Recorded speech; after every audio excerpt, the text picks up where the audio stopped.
Okay, welcome. Well, today we are going to talk about Catholic social teaching. It's a huge topic. Lots of things that could be said, lots of things that could be discussed. Today I'm going to just walk us through 8 principles of Catholic social teaching. These are principles that guide us and help us to know how we should live, how we should respond to the different things that are around us in our world, how we make decisions. Um, this would be things both on a private level and on a public level.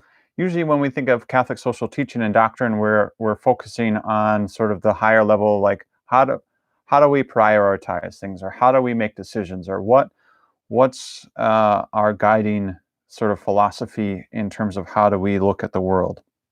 So these are some of those things. So number one, I'll first, let's just kind of go through them. I don't know how well you can see them on the screen there, but number one is life and dignity of the human person. Number two, solidarity. Number three, care of God's creation. Number four, call to family. Number five, option for the poor and vulnerable. Number six, rights and responsibilities. Number seven, dignity of the workers. And number 8 is subsidiarity. Some of these words you might not be familiar with, but we'll kind of talk through them as we go. So number 1, life and dignity of the human person. I would say that this is probably the most important one, the one that sort of guides us in all the other ones. It sort of sets the tone of how we should make decisions, how we should set policies, what our goal is, and so forth. Our goal is that every person is valuable. Every person has dignity. Every person should be cared for. And so these sort of things guide us in how we make decisions. So that means anything that threatens human life or human dignity should be mitigated or should be fought against. Now, there are certain circumstances where we are willing to take a risk, like when you have a just war, for instance. That's a whole other topic, but how do we decide if it's okay to go to war or to protect our country or our family or something like that? Is it okay to put ourselves in harm's way for that? Well, yes. So there are times when we take a risk or we put ourselves in harm's way for the good of all, or for the good of protecting human life. Just like we would say that self-preservation is very important, but at the end of the day, our faith and our belief in Jesus Christ cannot be sacrificed. So it's better that I be martyred for the faith than that I give up the faith or turn away from God. So there are times when we make sacrifices for a higher good. So life and human dignity is a higher good than many other things, like how much money we make or how much stuff we have, all these kinds of things. So we should sacrifice these other things in order to maintain and keep these other things. So, okay, so that's the first one, very important one. Next is solidarity. Now, solidarity seems like maybe an odd word, but it just means that we all live in common, right? So we all share this world, we all have common goals, we all seek different things, and we are in this together. So we should have that mindset that this is something we do together. We live our lives together. We're all connected. We should work for peace and justice in our world and the common good. The common good is this sort of nebulous idea that just means that, you know, it's better for all of us when we all do well, rather than just this one person doing well or just this one person doing well. But if we all work together, there might be differences in how we are economically or socially and that sort of thing. But if we are trying to protect and unite together around the common good, it'll help us all promote the good for all of us. So that's something we should pay attention to when we're making decisions, both on the individual level and on the higher level as we look at our government and how our church and things makes decisions. So we shouldn't be motivated out of selfish reasons, trying to gain selfish, greedy things. That's always a wrong way of looking at it. We should rather look and say, how do we best promote the good of all? So there's this idea, the old language would be capital, which would be the owners, and the labor, which would be the workers. So sometimes they seem to be opposed to one another, but really they should be working together to create the best situation that they can. So it doesn't serve the common good when you have, for instance, greedy owners, people who don't give a just wage, or people who are not concerned about the welfare of their workers, or if you have somebody who owns a company, they're part of what they should be doing, other than just getting a profit for their company, is, are my workers, are my employees, are they taken care of? Are they being cared for? Are they treated with dignity? Is that something? So if they have that mindset, that's a good thing. Likewise, for the workers, they shouldn't just be out to get their wage. Like, oh, I'm here, but I'm not doing my job. So a lazy worker, a worker that doesn't put in their full time, a worker that is not focused on serving well and benefiting the company, that's out of place too. So it's a balance of both of those. They need to work together. So solidarity, again, is this idea that we are working together to make decisions, to work in our lives to promote the common good. Care of God's creation is the third one.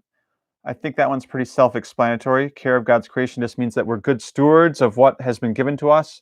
So we look at the world and we try to care for it and not pollute it, not destroy it, use the resources that it has, yes, but use them in a way that hopefully we can sustain them and so forth. So I would say this is an important one, but it doesn't quite equate to our life and human dignity of the human person. I see this a lot in our day-to-day. Unfortunately, a lot of times people are putting this climate control stuff, or their pets, or their concern about trees or nature. Those are good concerns, right? But if you're concerned about that and you're not concerned about human life and human dignity and justice in the human world, it's not very believable. It's not really well ordered. So your concern for human life should be much greater than it is for any animal or plant life or anything like that. So it's an important thing, but they all have to kind of be in the right place, the right ordered in order for it to be correct. So care for God's creation is an important thing, and we should do what we can to preserve and protect the natural creation that God has given to us.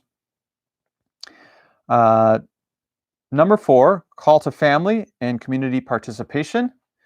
So this one is kind of just saying that family is very important. It's the human building. It's the building block of society. It's sort of that basic unit by which society is ordered. And so if we protect family and build up family and kind of help people to establish good, strong families, that'll be good for the whole of society. Likewise, if we destroy the family or we undermine it, that's going to be bad for society. It's going to lead to a brokenness in our society. And to introduce anything artificial that kind of tries to take the place of the natural family is wrong. So we should, above all and first and foremost, promote the family. Now, there are situations where sometimes we need to work with what the situation is. So sometimes we have orphans or somebody who's not able to take care of their child, and so that child might be adopted, or that child might be in a foster home or something like that. Or there are situations where a parent dies and they remarry. So there are situations where family is disrupted and maybe not the first order of how family is normally established, and that's okay. We can accommodate to that. The problem becomes when we start to say the natural family is not a good thing, so that there shouldn't be a mother and a father, that there shouldn't be parents aren't to take care of the children and that sort of thing. If society tries to usurp the family, that's a bad sign, and that's not a good thing. So we really want to protect and build up the family because it's good for all of us. It's good for society. It's good because it goes along with the natural order of how God created us to live.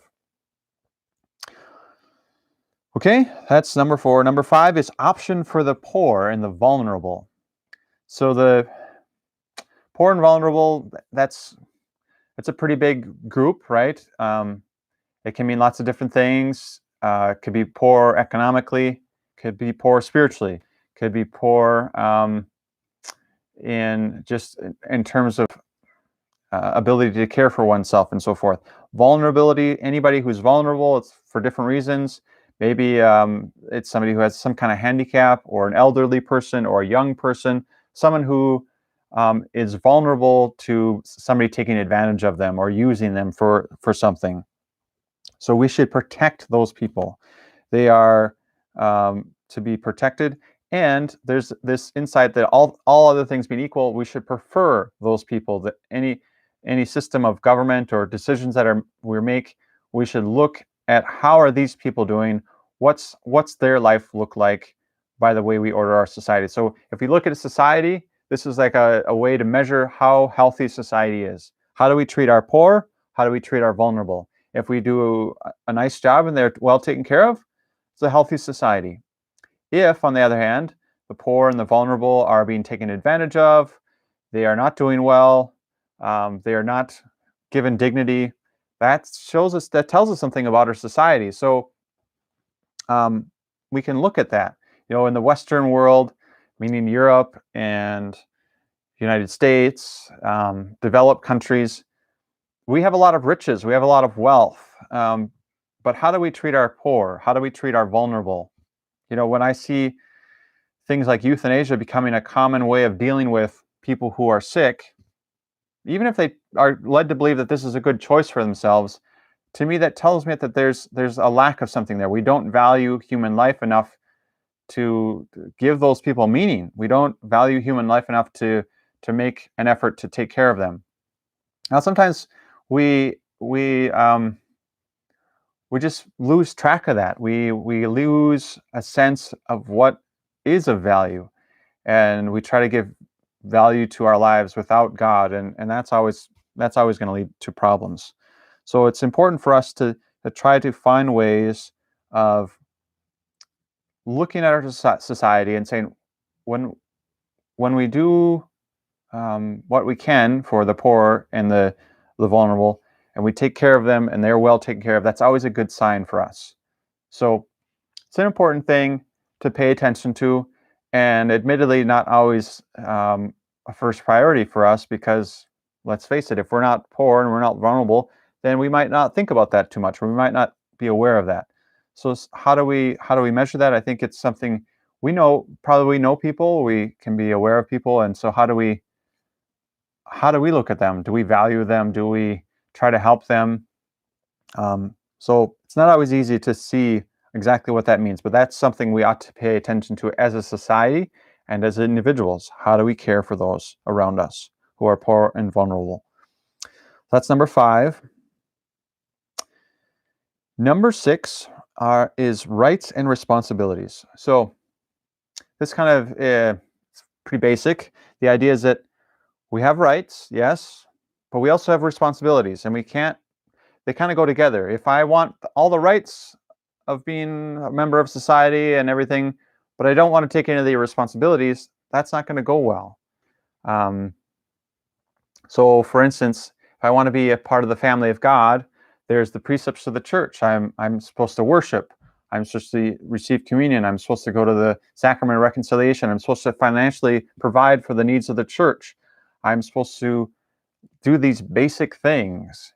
If I don't do those basic things, I'm not really doing my responsibility to God and His church. Then the rights that I might think I should have are kind of out of whack. So, for me as a priest, when I have to make a choice, who am I going to care for? I want to care for everybody, right? But I do tend to spend more time and energy with those who are my parishioners. If somebody stops by and they need a gas card, okay, I don't know who you are. You need help, okay, we can provide something. But if they're wanting like a big financial commitment, it's kind of like, okay, I see you have needs here, but my responsibility is first to take care of those who are being responsible in their faith, and I need to provide for them. I can't spend all the resources because let's face it, resources are limited, right? We all have limited resources of time, finances, energy, all these things. So we need to spend those in a good way. And so when it comes to making a judgment, um, every time I'm gonna spend more time with a parishioner rather than somebody who just wants something but doesn't really have a desire to be responsible in living the faith. So it's a balance, right? Given infinite resources, yeah, we could help everybody, but we need to sometimes make a judgment and say, in this situation, I can help you this much, but I can't go further than that because you're um, not because you're not valuable, not because you're not a good person, not because all these things. It's more the reality that uh, my responsibility is owed to these other people first before it is to you. It's kind of like if a family member is sick or a family member is in need, we should be the first ones to take care of them. We shouldn't. It even says this in Paul's letters in the scriptures. It says, uh, if a family doesn't take care of a widow or a family member, then that's bad, right? You shouldn't expect the church to take care of somebody that you yourself won't even take care of. So we owe it to our family members to care for them and to take care of their needs. So rights and responsibilities, they're an important kind of, it's not a contractual relationship, it's just this natural sort of idea of how we work as humans. If you don't have responsibility, then you might not have rights. You can't have one or the other, you have to have them both. They work together. That's number 6. Number 7 is the dignity of work and rights of workers. So this is pretty basic, right? We all should work. St. Paul says those who do not eat or those who do not work should not eat. So he's basically saying um, we all have a responsibility. This kind of goes back to the rights and responsibilities. We have a responsibility to take action, to do what we can to serve the community, to take care of ourselves. And if we aren't willing to do that, then what do we expect? That somebody else is going to do it for me? I don't want to lift a finger to help, but I want somebody to do something for me. Now, it's a whole different matter if I'm not able to take care of myself or I'm not able to contribute in that way. But we all have a way that we can contribute. There's all of us have ways that we can assist and take care of one another or be there for one another. So workers should be able to make a living off of their wage. This gets a little tricky, right? So sometimes in society right now, the last few years, there's been talk a lot about the living wage. What is a living wage? What should minimum wage be? Um, you know, if your if your job is working at a fast food restaurant in just the very basic entry level, should that job be able to pay for all your needs? It's a question, I guess. It's a debatable question because if every job, if I could take a job and earn a living and take care of my family and never progress, never go to school for it, should that job make the same as somebody who's gone to school for many, many years to get trained as a doctor or a lawyer or a professional craftsman or something like that? So there is sort of this idea, like when I was in high school, I worked at a grocery store. I earned minimum wage. I think I started at like $4.95 or something like that. Could I have made a living off of that? No, but it was a good entry level. I got a lot of training. I learned how to interact with people. I learned how to take responsibility. I learned how to use my money well. So these are little skills that we learn.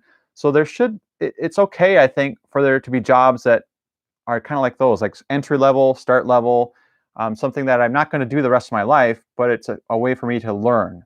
And I think that's okay to have a smaller wage for those kind of jobs. But workers should be able to make a living. So if we have these workers, they're working this is their career, how do we help them to support their families? How do we help them to make sure that they are taken care of? That's important. And they should have a dignity to their work. Their work should bring them dignity. and shouldn't just be a cog in the wheel where I just feel like they don't care about me. They don't have any, you know, feeling of who I am or why I'm here. That's something. When you work a job, you get to know your coworkers, and hopefully it's a good environment. If that's not the case, if it feels like it's competition or animosity, that doesn't feel nice, and that's not a real healthy way of living. So the dignity of work and workers should be able to kind of create an environment whereby we all, again, are working together to make a product or to do some kind of service or do something that serves society. So companies should be organized in a way that helps their employees thrive and as well as make some small profit. Now, a lot of times we have this imbalance where a lot of people are they're slaving away, they're working really hard, and then you got the CEO or the company manager who's making hand over fist money, uh, and maybe they are working hard, but the imbalance of how much they are paid versus the employees is kind of out of whack. So sometimes there can be that imbalance.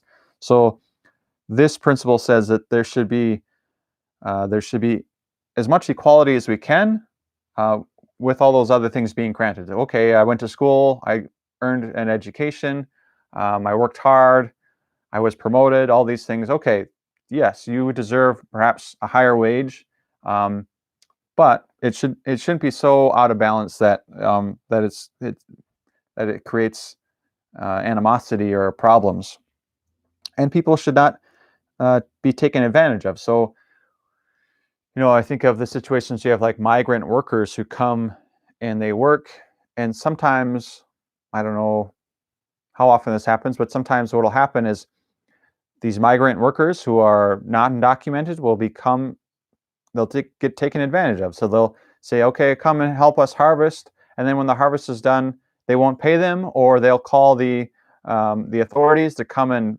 scare them off or whatever, so that they got all this free labor, but they didn't pay them. That's a terrible thing. That's an awful thing. When that happens, that can happen sometimes. And we need to not condone those things. So we got to find ways of how do we help people thrive. Again, all of this goes back to the life and human dignity are important. We need to uphold those, and that we all have rights and responsibilities. Solidarity, that we're all working together. All these principles kind of build on one another.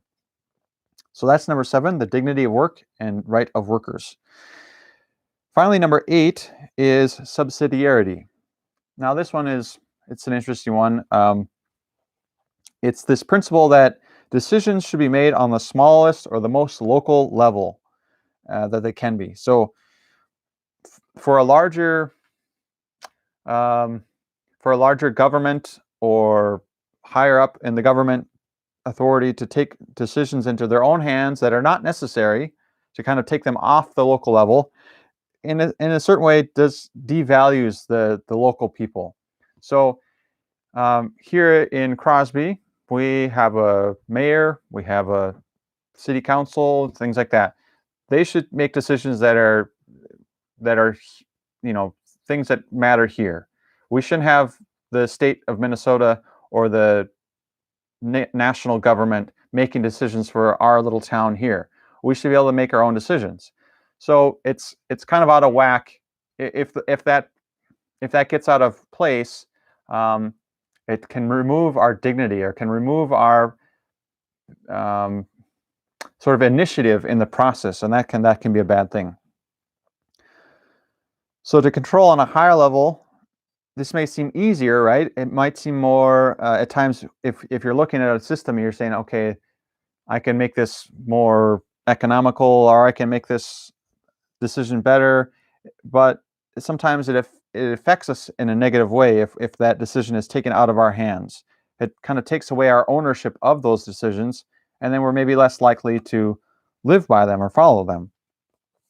So this principle of subsidiarity protects people from abuses by a higher level social authority, and calls on these same authorities to help individuals and intermediate groups to fulfill their duties. This is from the Compendium of Social Doctrine of the Church. That's an important document that John Paul II wrote, or had put together, I guess.